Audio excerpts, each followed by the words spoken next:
Welcome, everyone. Thanks very much for joining us today. It's exciting to be here. I'd like to welcome Hilary Flynn. Hilary, thank you very much for joining us today at VIA's Professional Studios, also known as the Garage in Davis Square. Well, thank you so much for inviting me. It's a pleasure to be here, and this is the second time I've been to this beautiful space, and it's a really great environment to be in. So thanks so much. Appreciate how busy you are and the fact that you're carving out a little bit of time for us during the day and for all the folks online. So thank you for doing that.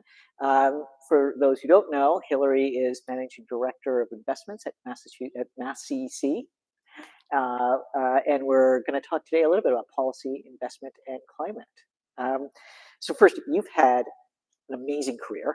Sometimes I think like, oh, did you start when you were 4 years old? Because like you've done a lot of different things. You worked in all related to energy in some very prominent analyst firms and think tanks, as well as one of the largest utilities in the world.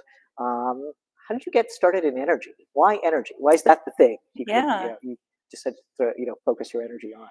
Completely by accident. Yeah. Like I did not plan it at all. Yeah.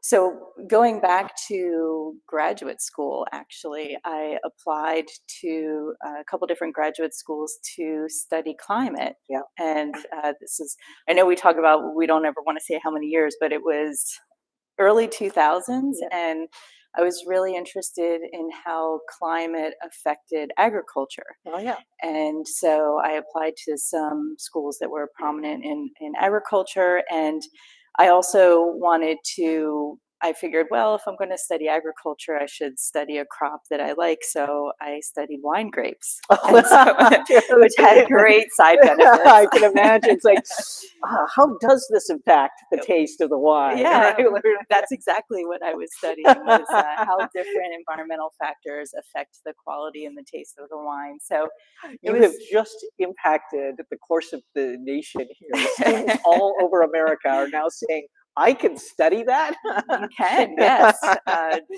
DM me on LinkedIn and I will tell you the programs.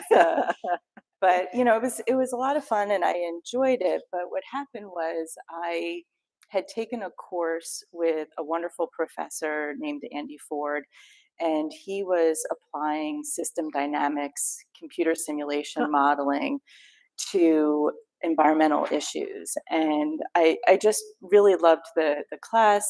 He was a pleasure to work with, and he asked me if I wanted to be a research assistant for him. Oh. And he studied energy. Right. For folks that don't know about system dynamics, it actually started at MIT. It was a approach started there by a man named Jay Forrester, and it was adopted by professors at Dartmouth who used it to study the interchange and interplay between economics and economic growth and the natural environment. And they wrote this really seminal report called Limits to Growth, which some folks may have heard of. So there's a long history there of I would say even climate relevance back then. Yeah. But so I moved over to study energy policy with him because he was doing work for utilities and Sandia Lab on energy. And so I just happened to fall into it. My master's was looking at how energy policy can be simulated and modeled to understand the economic, financial, and carbon impacts of different policies that drive renewable energy adoption. So it was a very kind of random way to fall into it, but once I did that, I was hooked. And I'm embarrassed to say I knew absolutely nothing about energy before I started working for him. Like I didn't even know how it worked, but that was a great experience. And then when I graduated, I took a job with it was a nonprofit that was started by a former private equity investor who wanted to provide better and more sophisticated market research on the solar industry to the market. Because again, this was like mid 2000s. There were some firms that were talking about solar, but it was still not quite mainstream. Right. And so he wanted to put reports out there in the market that really took more of an investor angle on what the market was doing. And so I worked for him for a while. Interesting story there is there weren't a lot of, like I said, reports out there. One of them on the market was called PV News, that was being run by a guy out of Virginia. And, he was probably looking to retire at some point. So we flew down there and bought it and started to run it. And then I had left the organization, but shortly after that, that organization merged with Green Tech Media, which a lot of people know. That started a couple years later, and then they merged, and so that was kind of the part of their market research that they did. Oh yeah, so fun. Yeah. First, lots of interesting stories, I'm sure, about each one of those collaborations and how the world has changed over time. Yeah. So now you're with MassCEC, very mission driven. At VIA we talk about mission all the time. Very mission driven organization. What attracted you to that? You could have gone anywhere. What attracted you to the mission at MassCEC? Yeah, and I would say, it was kind of by accident I got into energy and climate, but what has made me stay is the satisfaction I get in the impact, the mission, and the community, and the other people that are working in climate and energy. So just to explain what MassCEC does, and then I'll talk a little bit about why I joined. Massachusetts Clean Energy Center is a quasi-government economic development organization that is uniquely focused on helping the state decarbonize. And so a lot of economic development agencies are just focused on economic development, but our focus is that plus climate. And so the way that we think about our role in the industry is, if you've ever seen the valleys of death that happen for any kind of startup that's commercializing their technology, from the time it leaves the lab to mainstream adoption, there's all these opportunities for it to get stuck and fail and not move forward. And so we try to fill all those gaps with grant funding, with investments, which is what I do, and also with workforce development and infrastructure. We have a couple of we have a port that we operate. We have a testing facility for wind turbines. So we do a lot to try to support climate tech startups and businesses in the state. And the reason I joined there was a couple of reasons, but I had worked with MassCEC over the years. I really respected them. They had a great reputation in the industry. I feel like there are many people in Massachusetts and beyond who have spent time at MassCEC that have gone on to do really impactful things. So it was a combination of the organization, really liking the people I'd worked with over the years, and then this role in particular was really interesting to me to continue with work I had been doing at National Grid, investing in startups and also creating partnerships, because a lot of what we do is not just the investment piece, but drawing in others that can support those startups that we're also supporting. That's first, it's a terrific mission, and I guess I have to declare, you're reminding me that VIA was a recipient of, in terms of, it is not biasing our conversation today for all viewers out there, but we should disclose that VIA was a recipient of MassCEC funding back, I'm going to say 4 years ago now, early days for us. So always have appreciated your support, and it's great to see that's a mission we can get behind. We pick winners, don't we? You do. Great. Good. Somebody edit that. Put that on our website. That's wonderful. Well, so one thing, of course, Mass is about Massachusetts, a state agency or state quasi-government organization. Not true 5-10 years ago, but today, in the last 2 years, huge volumes of federal funding. A bipartisan infrastructure law, Inflation Reduction Act. I want to say $1 trillion. Like, it starts with a T. It's a gigantic number of funding. A lot of it related to climate and clean climate technology. What's the role of the state in, or how do you think about that, from your perspective? It's certainly big numbers, Yeah. and it's hard to compete with that. But I don't see us as competing at all. I think we're very complementary to the work that's happening at the federal level, and no doubt the federal funding will be transformational for this country. And so the way that I think about it is with these laws and bills that have put out there, funding mechanisms put out there are a lot of incentives for projects to get built, but there's so much that has to happen around a project for it to be successful.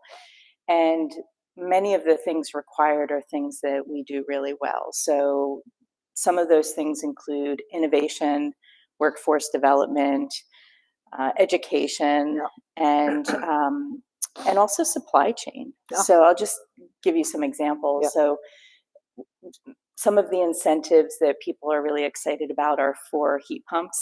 And, people love to talk about heat pumps, but there's great incentives for people that want to. I can tell you've been in energy a long time. You say people love to talk about heat pumps. I said people more broadly.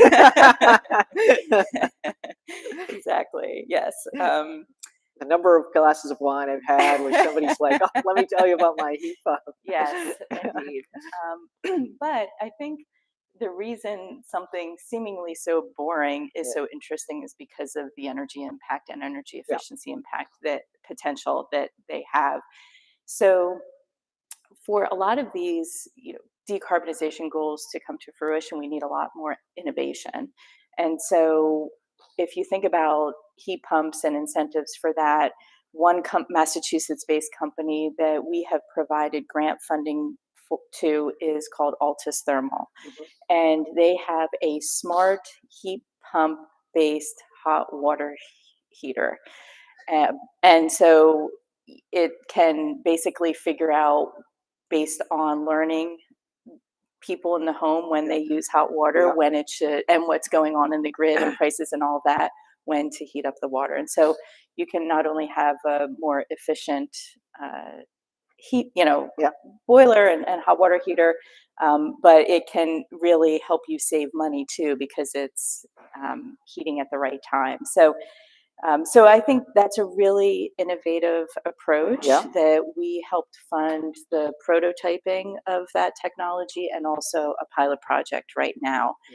Another example would be, if you are a football fan or watch the local news, we've run some commercials for Clean Energy Lives Here. And if you go to our website, you can see all the different technologies you can put into your home for energy efficiency. And we also have information on all the different incentives, whether they're state or utility or federal. So it's really helping to educate consumers on what their options are. And then some of the other things I mentioned, workforce development. Of course, you and I have talked about workforce development. That's a critical piece. Having everything from technicians to PhDs doing this work. And then on the supply chain, one area, if you think about offshore wind, there's a huge need for supply chain to support this. Last estimate I saw was $100 billion by 2030 will be spent in offshore wind across the country. So you need supply chains, but we don't have one really built for that. And so one of the things that we do is work with companies, small businesses in the state that maybe we're serving other industries that want to shift to offshore wind, but they need certain qualifications or certifications. So we work with them to assess where they are in that journey and make recommendations for where they need to go. So there's a lot of funding, but there's a lot of work that has to happen all around that to make it successful. And I think a lot of people underestimate people think, oh, it's just the funding. It's like, but without knowledge to apply that funding, not helpful. It's waste, actually, right? It goes, you have a lot of programs. We don't have time to go through all of them here. Do you have a favorite, or you have one you think, oh, here's something actually we should promote? What do you think of sort of across all the different areas you have? Well, we definitely have a lot of wonderful programs and ones that people tell me all the time how much they've benefited from, like just like you did a Yeah. minute ago. Yeah. So I hear that all the time, but since I have the mic, I'm going to talk about my program, Yeah. Oh, which is yeah. Terrific. called the 2030 Fund. It's an investment fund that we launched last year. It's $50 million that is effectively a tripling of the budget from what we had historically. And we make equity investments and provide venture debt to startups. And I think many people who know us for the grant program Right. or some of our educational programs, and they're not always aware that we also act like a venture capital firm, and it's In a good unique way. in a good way. The good yeah. In a good way, yes. We're a very friendly. We call ourselves public strategic, so Oh, we're very friendly, and but we're unique. There aren't too many states that have such a venture capital fund, and particularly have one for climate. So we make early stage investments in pre-seed, seed, Series A, climate tech companies. And I say climate tech because, our name says clean energy, Massachusetts Clean Energy Center, but I feel like, having been in the industry a while, there's been an evolution of how people talk about this industry. It was clean energy and then clean tech, and then climate tech is the new clean tech, which was the new clean energy. But we do actually do more than just energy investments. We do offshore wind, transportation, buildings, and grid technologies, but then we also can invest elsewhere. We just made an investment in a recycling company. So we do those early stage investments, also do the venture debt. And one of the things I think that's really unique about how we're different than a venture capital fund in many ways is we do some of the things that they do. So we'll help with fundraising and bringing in other investors, and we'll help sit on the board and help with strategic guidance and that sort of thing. But many startups in Massachusetts want us on the cap table because of who we are and where we sit in the ecosystem. And because we have so many connections to government agencies and legislators and corporates and nonprofits, they are looking to us to help facilitate interactions with that broader community. So if a company, which this happens quite a bit, a company is interested in maybe having a conversation because they figured out there's some barriers to deployment of their technology because of some building standards or something. They want to talk to people who can understand where they're coming from to see if they can help change those regulations or those standards. Or if they're looking to set up manufacturing in the state, we can connect them with our economic development agency that can help them find a site. I was on a call for that the other day. There's an organization that can help with connecting them with contract manufacturing in the state. There's mass development that can help with equipment loans and hiring loans. So we know all these people, and so when they come to us and say we want to expand manufacturing here, like we can jump into action and make everything happen very quickly, which is super helpful to a very young startup that is just trying to prove out a technology or grow the business. We can help facilitate those conversations. Well, first, it's that's great to hear. And sticking with that sort of investment theme, right? So, you have a lot to do. When we think about the climate, is often such a long-term, change, right? So, our climate issues today did not come last quarter or last year. They've been formed over many years. Making a difference will take time too, right? But I mean, how do you relate that, or how do you think about that in relationship to investment, where you're probably not waiting 30 years, for a change? How do you think about like your time frames from your, from what you're looking in terms of metrics and success?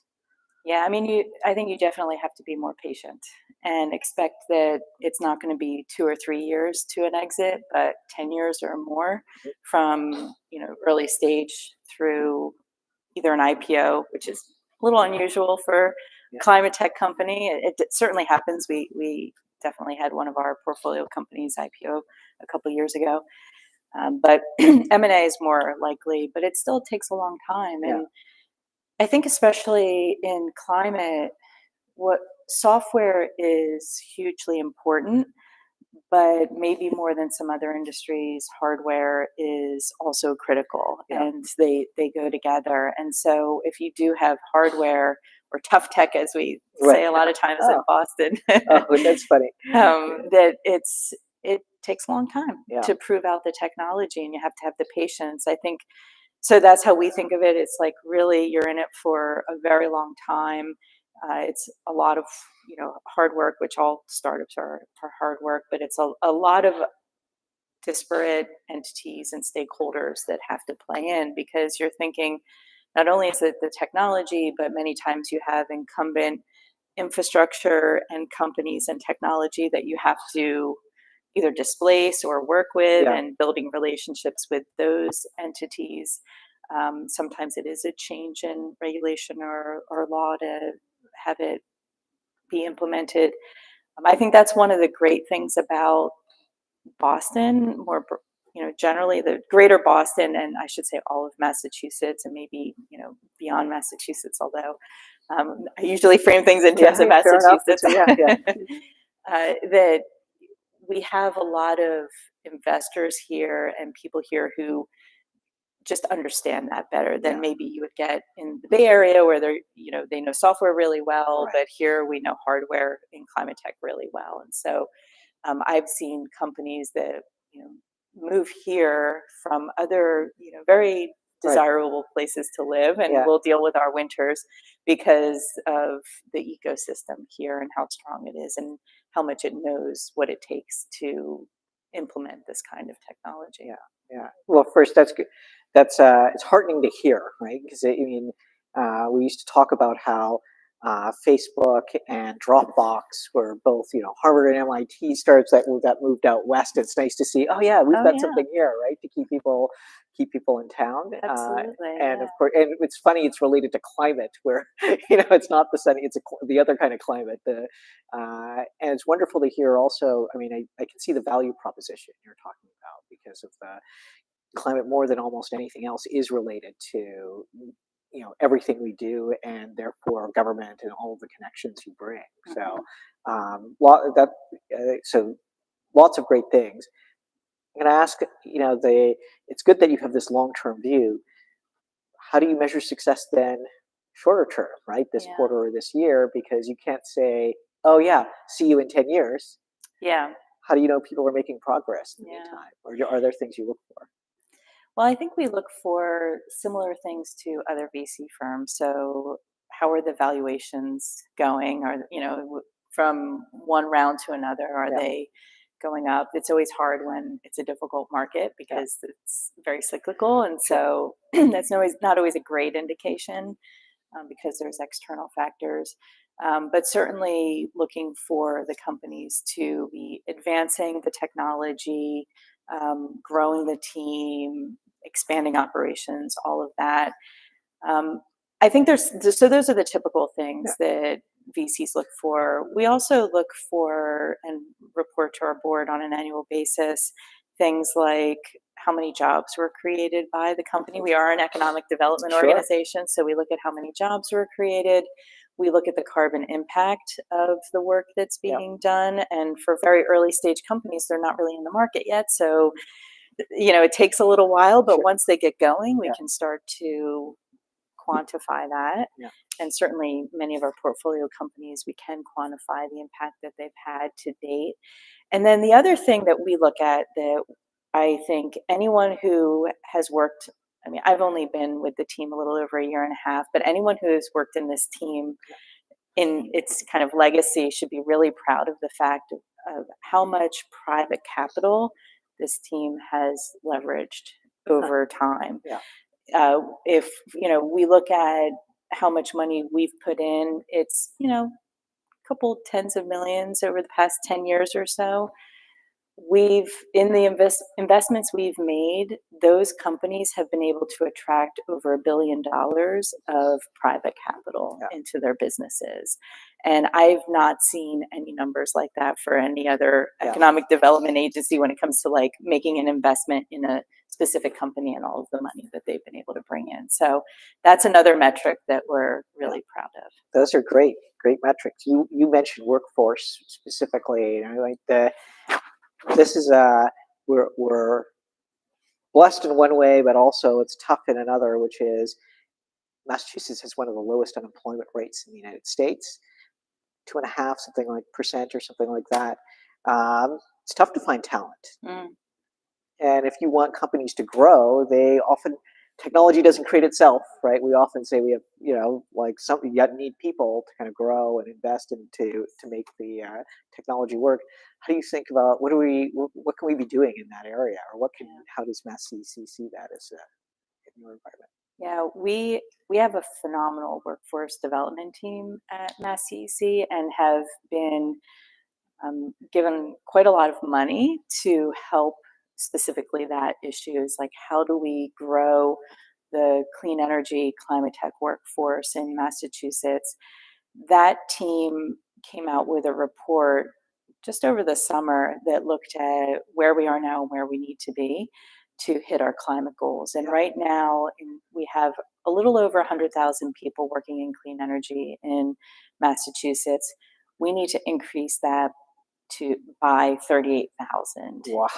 So it is a massive undertaking. Yeah, it's a 40% increase. Yes, exactly. And so they have been working really hard to figure out what kind of programming we need to have to train people and also make people aware of what opportunities there are. And that means working with people in schools so they go from school right into a job that's related to the industry. It also means creating opportunities for more people to participate that maybe would not have been participating before. And so this is very much focused on equity, diversity, and inclusion of making it more available and more options more available to folks. So they're working hard on that. I will say that one of the programs that I hear the most about in my travels is our internship program. Oh, yeah? Everyone loves it who's worked with us on it. And we basically subsidize the cost of an intern and in clean energy. And we have placed 4,000 people into internships through that program. And most people I've talked to have taken advantage of that program at one point or another. So, those are some of the things. Our website has a lot of information on that. One other thing I'll say is even though it's not, our investments team doesn't have a workforce focus necessarily, we also recently made an investment in a company called Julius Education that has a platform that will provide information to people that are interested in learning more about the different job opportunities there are in the state. And so there's like basic information, there's training so that they can start to be prepared to take on those roles. And then that platform also has data that it's collecting that we can then use real-time data to understand how we're progressing towards those goals. So I think that, a lot of these things, there's just so many different things that are going on. And I hear a lot of times with climate tech and, startups that are very technical, we need talent, tapping into all the schools around here, PhDs, advanced degrees, but we also need electricians. We also need the trades like construction. And so it's really not just a field for people with advanced degrees. It's a field for everyone. And there's opportunities for everyone. So I think that's kind of the main message there. There's a lot of jobs. There's 38,000. We got to figure out how to hire these people and train people. But there's a lot of work happening to try to make that a reality. Yeah, terrific. Well, I think you've made told us a lot. It's been great talking to you about all the opportunities and the work that you've been doing, both MassCEC and you personally. Um, you're doing a lot.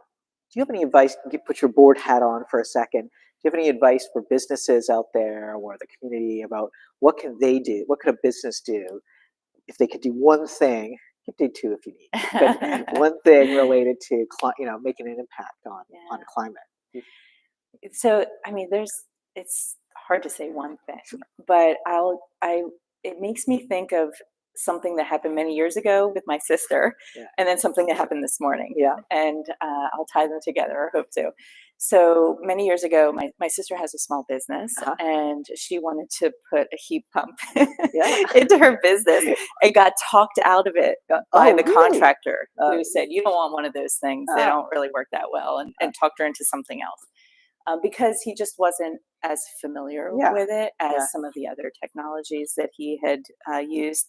And then this morning, I was at an offshore wind networking breakfast, and someone who works in supporting the industry, a local business, small business owner, said that it took him 3 months to convince his local bank to provide a loan to him to be able to expand his business for offshore wind, because they read all the news about a lot of the things going on in offshore wind, which are that's just a new industry is going to have a lot of things to work through. But so I think both of those stories say to me that there's a lot of either lack of information or ideas for how things used to work that just aren't true anymore. And so I would encourage all businesses to look at what options are available to them that maybe have